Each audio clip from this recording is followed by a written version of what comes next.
Boa noite, irmãos. Jesus Cristo é o nosso Senhor. Peço aos irmãos que inscrevam no canal se você não inscreveu ainda e também dá o seu like para a gente poder estar crescendo o canal da igreja e alcançar mais pessoas. Amém? Hoje nós vamos começar um livro novo, nosso estudo novo, Fundamentos da Fé Cristã, volume 2. Amém? E o título da palavra hoje vamos falar que Deus, Ele é triuno. Amém? E também vamos, dentro de Lucas capítulo 15, nós temos 3 parábolas. E estas 3 parábolas, elas mostram para nós o Pai, o Filho e o Espírito Santo. Amém? Embora Deus seja um só, Ele tem um aspecto de 3. O Pai, o Filho e o Espírito Santo. E isso é um grande mistério. Na verdade, é o maior mistério do universo. É impossível para a nossa mente humana limitada compreender ou definir como Deus pode ser um só e ao mesmo tempo 3. A nossa mente humana, ela é limitada.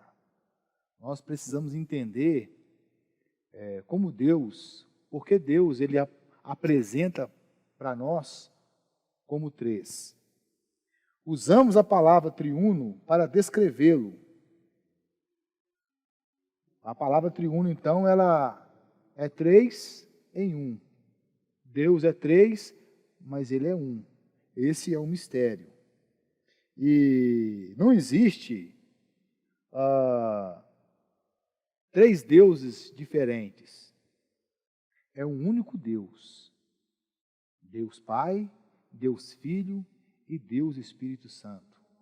Eles coexistem de eternidade em eternidade em igualdade. Por causa do seu plano eterno, Deus ele se apresenta como 3, por causa do seu plano. E no aspecto do Pai, Efésios capítulo 1 mostra para nós, dentro do plano de Deus, como Ele trabalha.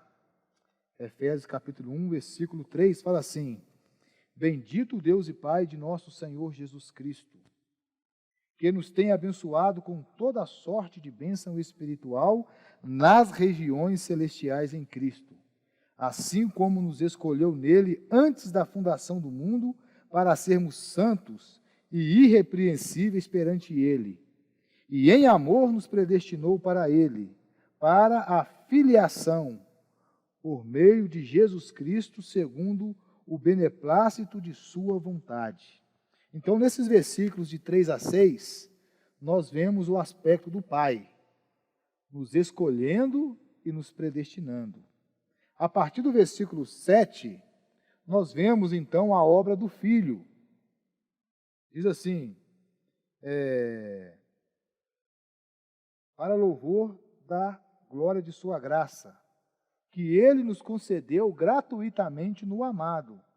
E no amado nós temos a redenção pelo seu sangue, a remissão dos pecados, segundo a riqueza da sua graça, que Deus derramou abundantemente sobre nós em toda a sabedoria e prudência, desvendando-nos o mistério da sua vontade, segundo o seu beneplácito ou bom prazer que propusera em Cristo, de fazer convergir nele, na dispensação da plenitude dos tempos, todas as coisas, tanto do céu como da terra.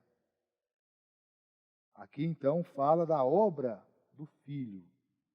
E também, a partir do versículo 13, fala do aspecto do Espírito Santo, a obra do Espírito Santo.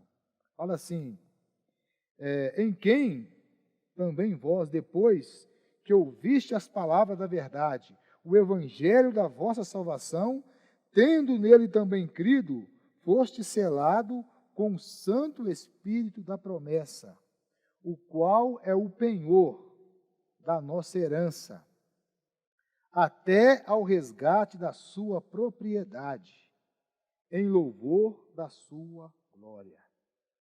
Então, Efésios capítulo 1, ele mostra para nós o plano de Deus. Mostra o Pai escolhendo, predestinando. Nós vemos a obra do Filho, que foi a obra de redenção. Deus se tornou um homem. E por meio da sua encarnação, do seu viver humano, ele estava qualificado para redimir o homem, para comprar o homem de volta para Deus. E uma vez que ele fez a redenção, ele tornou-se o Espírito que dá vida, o Espírito Santo, então, ele vem nos selar. Até que um dia, ele venha resgatar a sua propriedade, que é cada um de nós. Amém? Ó Senhor Jesus! E dentro de Lucas, capítulo 15, o Senhor Jesus apresenta a Trindade divina por meio das 3 parábolas. A parábola da ovelha perdida, a parábola da dracma perdida e a parábola do filho pródigo. Cada uma representa um aspecto do Deus triuno. O bom pastor representa Deus Filho, que veio em busca do pecador perdido. A mulher diligente que se empenhou em achar a dracma perdida representa o Deus Espírito que vem a nós e nos convence do pecado, da justiça e do juízo. E o Pai amoroso representa Deus Pai. Amém? Ao nos receber de volta ao lar, depois que vivemos afastados dele e na corrupção dos prazeres do mundo. Hoje nós vamos falar apenas de uma parábola. Nas próximas reuniões, nós vamos falar sobre a ovelha perdida e a dracma perdida. Amém? Ó Senhor Jesus! Então, nessa lição, veremos a parábola do Pai amoroso, que representa Deus Pai. Então, você pode acompanhar aí na sua Bíblia, Lucas capítulo 15. Continuou: certo homem tinha 2 filhos. O mais moço deles, disse o pai, certo homem tinha 2 filhos, o mais moço deles disse ao pai: Pai, dá-me parte dos bens que me cabe.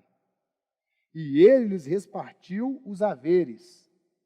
Passado não muitos dias, o filho mais moço, ajuntando tudo que era seu, partiu para uma terra distante. E lá dissipou todos os seus bens, vivendo dissolutamente. Então, esses versículos nos mostram o desprezo do filho pelo pai. Embora ele fizesse uso das coisas do pai, ele não estava interessado no pai, e sim no que o pai podia fornecer. Então, esse filho pródigo, ele representa cada um de nós.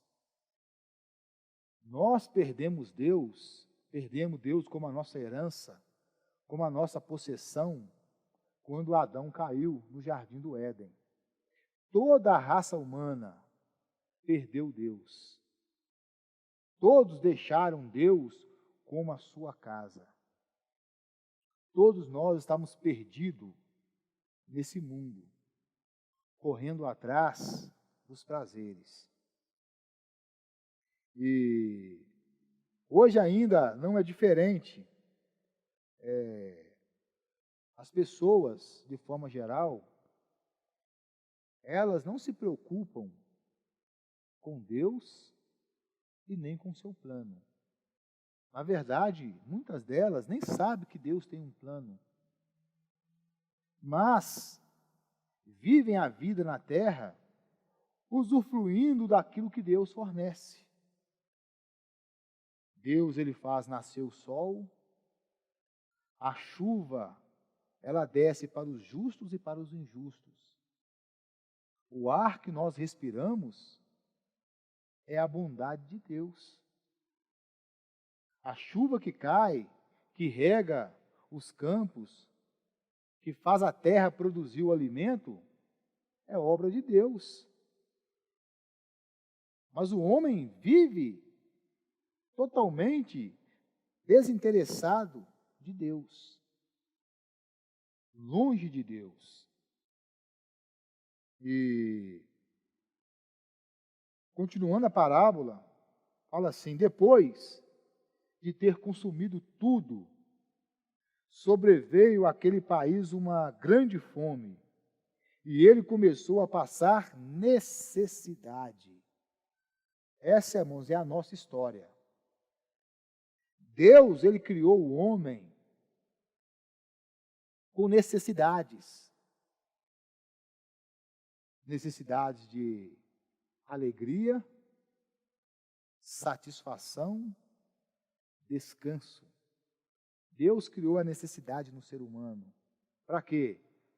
Para que o homem pudesse buscar em Deus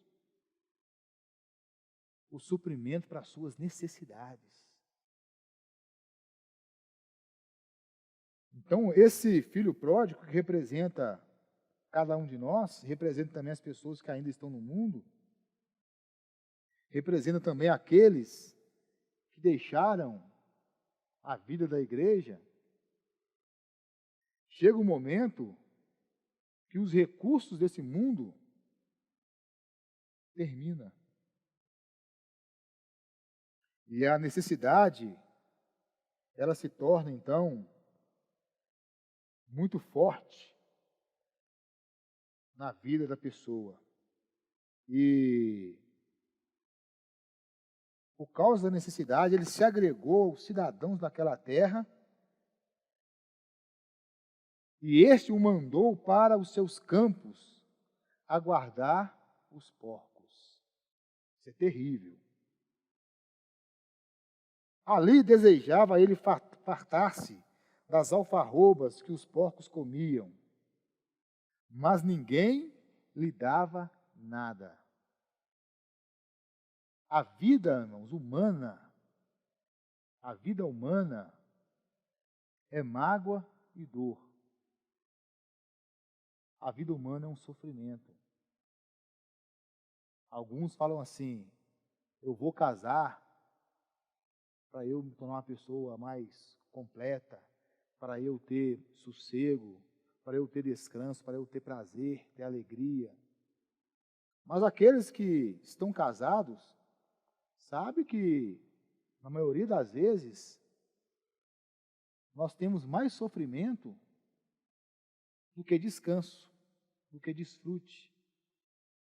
No casamento, uma simples janela aberta ou fechada já é causa de discussão. Por quê? Porque a necessidade do homem não está em pessoas. A necessidade do homem não é suprida quando ele alcança os seus objetivos terrenais, quando ele concretiza os seus sonhos. A necessidade do homem não é suprida com as coisas da terra. Deus, ele criou o homem como um vaso, mas um vaso vazio. O mais importante não é o vaso. O mais importante é o conteúdo do vaso. Deus, ele quer ser o seu conteúdo. Um vaso vazio, ele não tem utilidade. Mas um vaso cheio, ele pode expressar uma riqueza. Nós fomos feitos para conter Deus como nosso tudo. Aí esse filho pródigo, então, todos os seus recursos, todas as suas energias, ele consumiu com tudo. Ele chegou um momento que ele falou assim: olha, eu tinha dinheiro, eu tinha amigos, tinha tudo. Agora eu não tenho mais nada. Aí fala então que ele caiu em si. Tá certo, irmãos? Ele caiu em si. Todos os seres humanos um dia precisam cair em si. O seu filho, a sua filha, que deixou a vida da igreja, e você está muito triste por causa disso, você precisa orar por eles. Orar para que eles possam cair em si. Eles precisam de arrependimento. Não é só voltar, tem que se arrepender. Tem que haver uma mudança de mente. Tem que orar, Senhor, alcança o meu filho, a minha filha, conduz ao arrependimento. Ele precisa ver que o caminho que ele tomou é um caminho que vai dar com os porcos. Ele vai ter necessidade espiritual de ser suprido. Talvez financeiramente ele esteja até bem, mas dentro dele há o vazio, há a pobreza, não há alegria, não há prazer, porque o prazer não está naquilo que o homem pode fornecer. É assim que funciona o mundo. É o homem fazendo coisas para tentar suprir a necessidade do homem. Cada dia eles lançam algo novo. Cada dia inventa uma coisa a entreter o homem, para fazê-lo sonhar. E quando ele sonha, então ele gasta todas as suas energias para ir atrás do seu sonho. E enquanto ele está correndo atrás do seu sonho, o tempo está passando. Então nós temos que orar para que possam cair em si. Ó Senhor Jesus.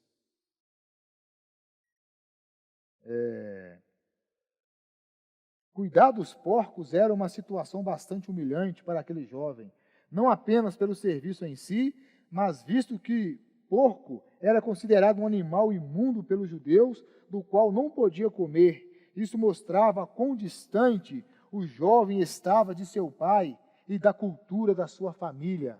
Irmãos e irmãs, nós que já passamos da morte para a vida, que já voltamos, que retornamos para a casa do Pai, nós temos uma cultura, a cultura divina.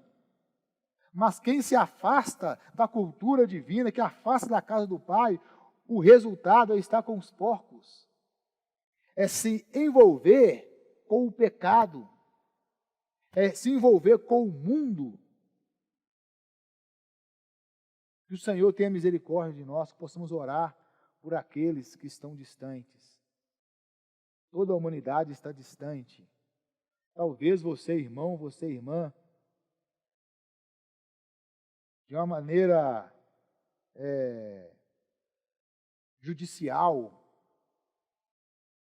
posicional, você está na casa do Pai. Mas em realidade, você está longe. Na essência, você pode estar longe. Considera a sua vida. Você se sente próximo do Pai? Como está a sua comunhão com o Pai? Ó Senhor Jesus. Porque, irmãos, quando nós afastamos, quando nós queremos ir para um país distante, quando nós começamos a correr atrás das nossas coisas e temos sucesso, nós abandonamos a casa do Pai. Daí nós nos envolvemos com as coisas mundanas, mudamos a maneira de vestir, mudamos a maneira de conversar, mudamos tudo. Por quê? Porque estamos longe do Pai. Ó Senhor Jesus. Versículo 17 a 20. Então, caindo em si, disse: quantos trabalhadores de meu pai têm pão com fartura, e eu aqui morro de fome? Levantar-me-ei e irei ter com meu pai, e lhe direi: Pai, pequei contra o céu e diante de ti, já não sou digno de ser chamado seu filho, trata-me como um dos seus trabalhadores. E levantando-se foi para o pai. As necessidades e os problemas fazem o homem lembrar-se de Deus e buscá-lo. Quem já não teve essa experiência? De repente as coisas começam a ficar boas para nós, né? Está fluindo ali, nós vamos distanciando. Já não lemos a Bíblia diariamente, já não lemos o alimento diário, né, que é o nosso devocional, que contém o falar profético, que nos supre diariamente, vamos deixando. Mas aí surge o quê? Necessidades. E as necessidades nos fazem lembrar de Deus e nos levam a arrepender. O sofrimento fez o jovem lembrar-se do pai e da casa do pai. Essa também é a situação de muitos quando estão em dificuldades. Lembram-se de Deus e o buscam para resolver seus problemas. Não buscam a Deus como Pai para estar em sua presença. Irmãos e irmãs, vamos buscar a Deus para estar na sua presença. Nós temos que mudar de patamar. Nós temos que deixar, irmão, essa maneira de buscar a Deus só quando estamos com necessidade, quando estamos passando por sofrimento. Nós temos que deixar essa fase para trás. Nós temos que entrar num outro patamar de buscar a Deus para estar na sua presença, de se interessar pelas coisas do Pai. Deus abriu o coração dele para nós e mostrou qual é a sua vontade. Deus revelou para nós o seu plano eterno. Uma vez que Deus mostrou para nós, nós temos que, então, ganhar responsabilidade e trazer para nós essa responsabilidade. E não somente buscar a Deus porque Ele pode dar alguma coisa para nós. Ele pode resolver um problema para nós. Não, irmão, nós temos que deixar essas coisas para os iniciantes. Nós temos que avançar.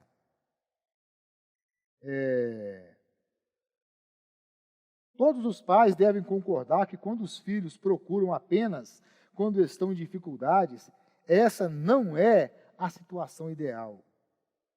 Um pai almeja a presença do filho e espera que o filho tenha o mesmo sentimento. Como Pai Celestial, isso é o que Deus também espera de nós. E não apenas que o busquemos quando estamos em necessidade. A atitude do filho ao pensar em voltar para o pai foi de fazer algo para se redimir. Alguns podem pensar que ele estava arrependido pela maneira como tratou o pai. Porém, não é essa exatamente a situação. Ou seja, ele não se arrependeu porque ele estava com saudade do pai. Ou porque ele entendeu, puxa, eu ofendi o meu pai. Porque Provérbios 20 e 21 fala o seguinte, deixa eu ler aqui.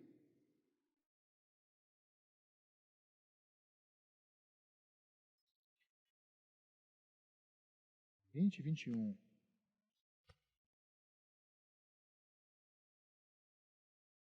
Fala o seguinte, a posse antecipada de uma herança, no fim, não será abençoada. Então o filho, ele não voltou porque ele entendeu que ele ofendeu o pai. Ele voltou porque ele estava faminto. Ele estava com problema. Estava passando necessidade. Ou estava com alguma doença. Acabou o recurso. Então nós temos que entender que nós precisamos do Pai. O que nos supre é estar na casa do Pai. Vamos prosseguir. Senhor Jesus. Ele estava carente de coisas materiais, mas não parecia ver como havia magoado o coração do pai ao abandoná-lo. Por isso tinha a intenção de trabalhar para o pai a fim de obter dele algum benefício ou bem-estar material. Esse é o entendimento de muitas pessoas quando se lembram de Deus. Pensam que pode ganhar o perdão do pai e se reconciliar com Ele por meio de boas obras. Esse é o engano. Ó Senhor Jesus, quando a situação está boa e o homem vive bem, ele pensa que não precisa de Deus e que o que tem foi ele mesmo que conseguiu, sem dar conta que é Deus quem provê tudo o que ele precisa para viver. Não é Deus, irmãos, é Deus. Não é a sua força, não é a sua capacidade, é Deus. Ah, mas eu sou muito inteligente, eu sou capacitado. Mas se Deus fechar a porta, irmão, não é o seu diploma, não é a sua sabedoria, não é o que você consegue fazer, não é Deus que abre a porta. Vamos entender isso, é Deus, irmão, que abre a porta. Não é você que abre a porta, é Deus. Agradeça a Deus. Quando surgem problemas de saúde física ou emocional, quando sua vida corre perigo, e principalmente quando enfrenta problemas financeiros, o homem se lembra de Deus. Puxa vida, hein? Ó Senhor Jesus. Vamos prosseguir. Aí fala que quando esse filho ele voltou, fala que o pai o viu. Fala que o pai ele correu, abraçou e beijou. Aí ele começou a falar, tá certo?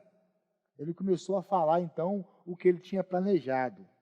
Eu não sei se ele escreveu num papel, se ele decorou, o que ia falar. Mas ele começou assim: Pai, pequei contra o céu e diante de ti. Não sou digno de ser chamado seu filho. Até aí o pai permitiu que ele falasse, pois se tratava do arrependimento e do reconhecimento de sua situação. Contudo, não permitiu que o filho falasse o restante que havia planejado para falar, acerca de trabalhar para o pai a fim de se redimir. Em geral, essa é a nossa atitude para com Deus quando percebemos que pecamos e estamos em falta com Ele. Mas não podemos ser assim. Tentar nos redimir prometendo as coisas para Deus.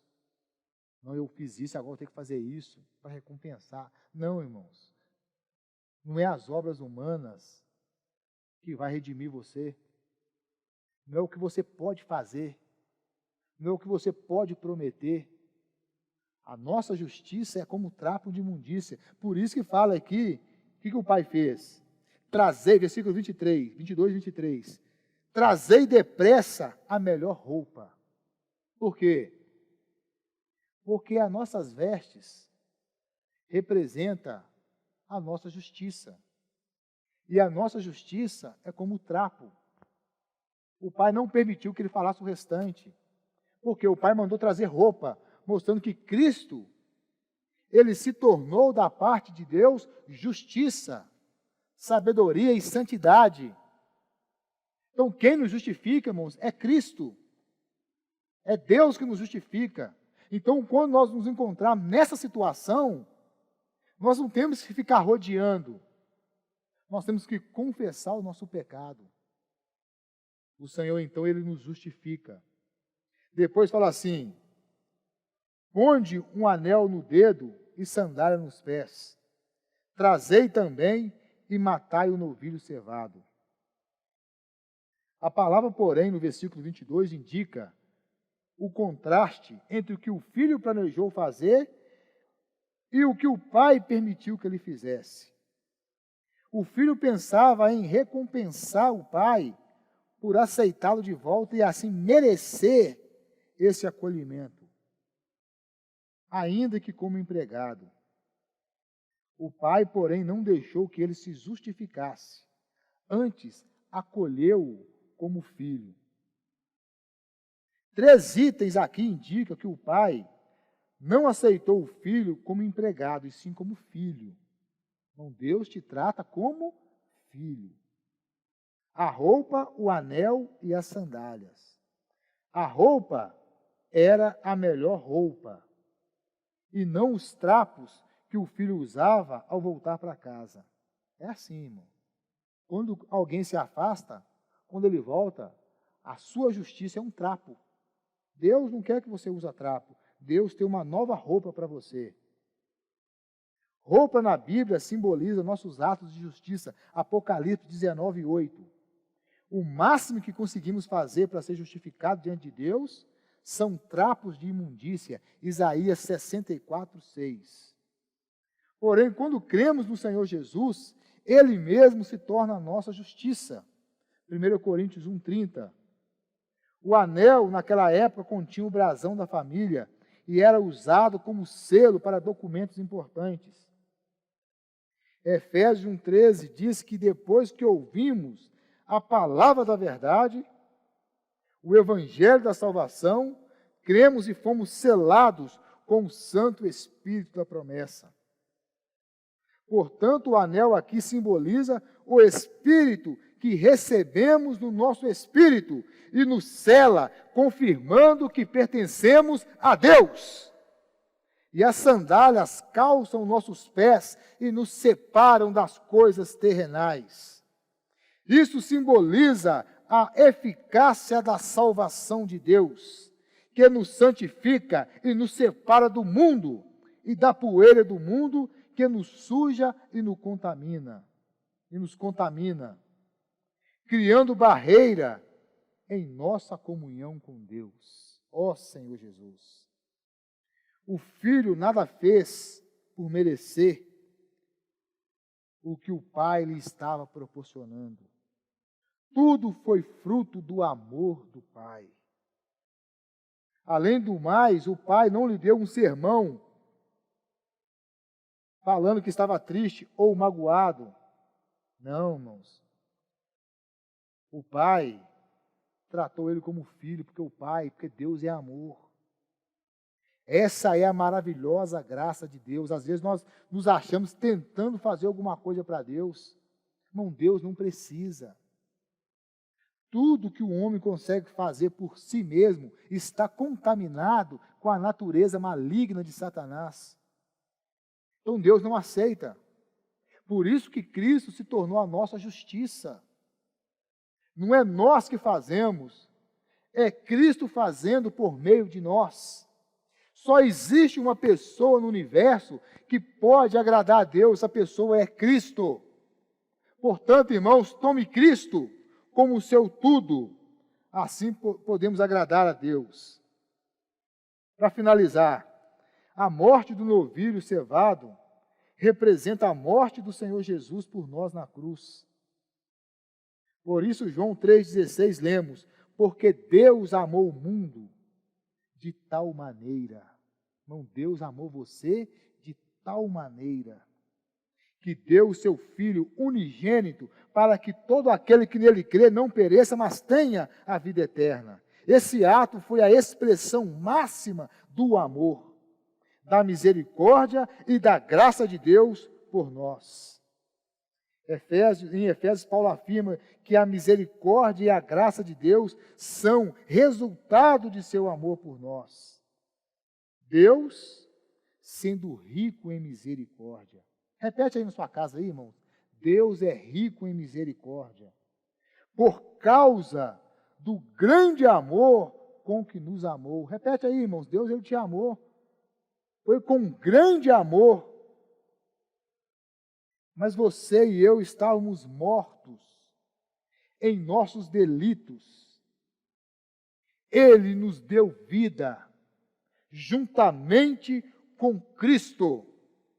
Pela graça sois salvos. Irmãos, é a graça que te salva. Ó Senhor Jesus.